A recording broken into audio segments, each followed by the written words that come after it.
माँ की ममता। जनकपुरी गांव में कलावती अपने पति के साथ सुखमय जीवन व्यतीत कर रही थी। कलावती के पति का नाम कश्यप था। कलावती पेट से थी, इसलिए कश्यप उसका बहुत ध्यान रखता। कलावती के ज्यादातर काम वह स्वयं कर लेता। कश्यप लकड़ी की एक फैक्ट्री में मजदूर थे। उनकी तनख्वाह बहुत कम थी। बड़ी मुश्किलों से 2 वक्त की रोटी उनको नसीब होती थी, लेकिन जो मिला उसमें वह संतोष मनाते थे और खुशी खुशी अपना जीवन बिताते थे। कुछ महीनों बाद कलावती ने अपनी कोख से एक बच्चे को जन्म दिया, जिसका नाम रखा गया वीरभद्र। बच्चे के घर में आते ही कलावती और कश्यप की खुशी को मानो ठिकाना नहीं रहा। वीरभद्र के पालन पोषण के लिए कश्यप फैक्ट्री में पहले से ज्यादा घंटों तक काम करता। 1 महीने बाद अचानक इस परिवार पर भारी संकट आ पड़ा। फैक्ट्री में काम करते करते वक्त एक दुर्घटना घटी। कश्यप का ध्यान थोड़ी देर के लिए काम से हटा और वह अपने बच्चे के लिए कुछ सोच रहा था। तभी नजर घटी और दुर्घटना घटी। कश्यप के दोनों हाथ मशीन में आ गए और हाथ कट गए। इस हादसे ने केवल कश्यप के दोनों हाथ ही नहीं, परिवार की रोजी रोटी भी छीन ली। कलावती और कश्यप दोनों पूरी तरह से टूट चुके थे। फैक्ट्री से कश्यप को कुछ पैसे मिले, लेकिन वो भी ज्यादा महीनों तक नहीं चल पाए। कश्यप ने एक बार खुदकुशी करने का भी प्रयास किया, लेकिन कलावती ने उसको समझाकर रोक लिया। सब कुछ टूट चुका था, लेकिन कलावती का हौसला और हिम्मत नहीं। कलावती ने अपना घर चलाने के लिए उसने काम खोजना शुरू किया। एक बड़ी इमारत के कंस्ट्रक्शन के लिए काफी मजदूरों की जरूरत थी। कलावती को काम की जरूरत थी, इसलिए उसने फौरन वहां पे काम करना शुरू कर दिया। कलावती कंस्ट्रक्शन के काम के लिए भारी ईंटों को उठाती, रेत और सीमेंट की बोरी से रेत और सीमेंट निकालकर यहाँ से वहाँ ले जाना, ये सब मुख्य कार्य थे। कलावती वीरभद्र को भी काम पर अपने साथ ले आती थी, क्योंकि घर पर उसकी देखभाल करने वाला कोई नहीं था। कलावती एक जगह पे वीरभद्र को बिठा देती और पूरा काम करती। बच्चा बहुत रोता चीखता तो कलावती उसके पास चली जाती और उसको संभालती, उसको दूध पिलाती, खाना खिलाती और सुलाने का प्रयास करती।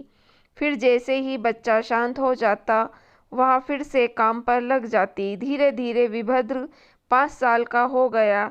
अचानक एक और दुख का पहाड़ इस परिवार पर टूट पड़ा। वीरभद्र के पिताजी कश्यप को अचानक दिल का दौरा पड़ा। कलावती उनको अस्पताल भी ले गई, लेकिन बहुत कोशिश के बाद भी डॉक्टर उन्हें नहीं बचा पाए। इस घटना के बाद कलावती के सर से अपने पति का साया चला गया और वीरभद्र के सिर से अपने पिता का।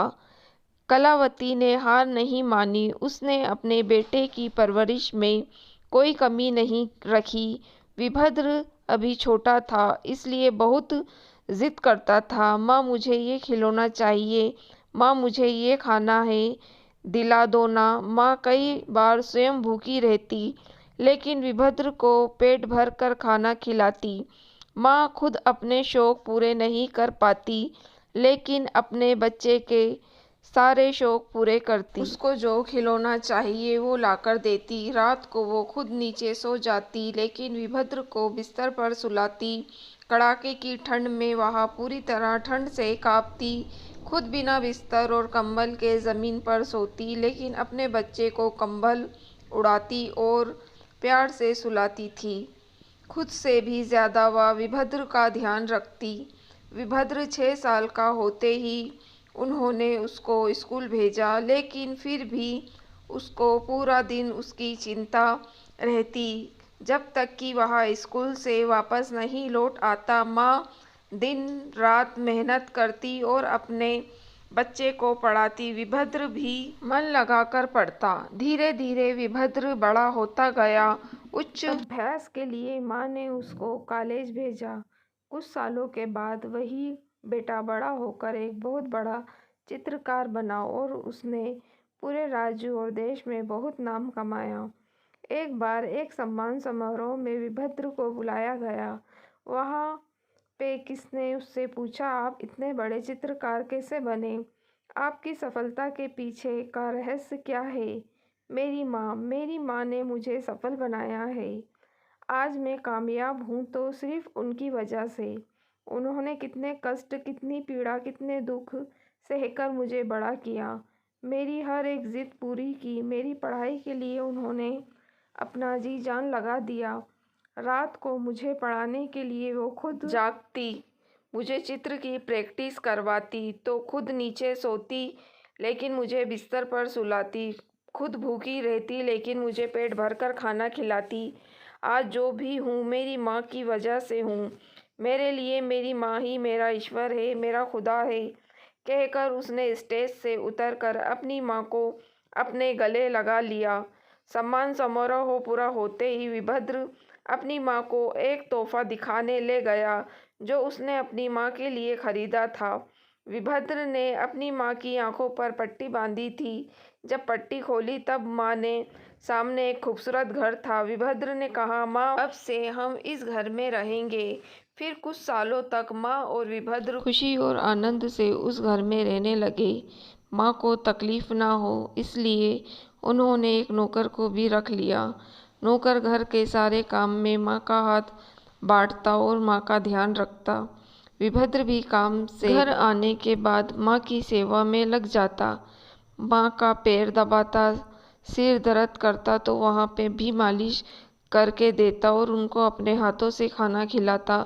माँ की हर एक ज़रूरत को पूरी करता जो उनको चाहिए। धीरे धीरे माँ की उम्र बढ़ती गई और अब उनकी मृत्यु निकट आ गई। माँ ने एक दिन अपने बेटे वीरभद्र को बुलाया और कहा, बेटे, मेरा अंतिम समय अब आ चुका है। मैं जा रही हूँ, बेटा खुद का ध्यान रखना और किसी नेक दिल की लड़की से विवाह करके अपना घर बसा लेना। मैं चलती हूँ, ध्यान रखना, कहकर माँ ने अपनी अंतिम सांसें ली।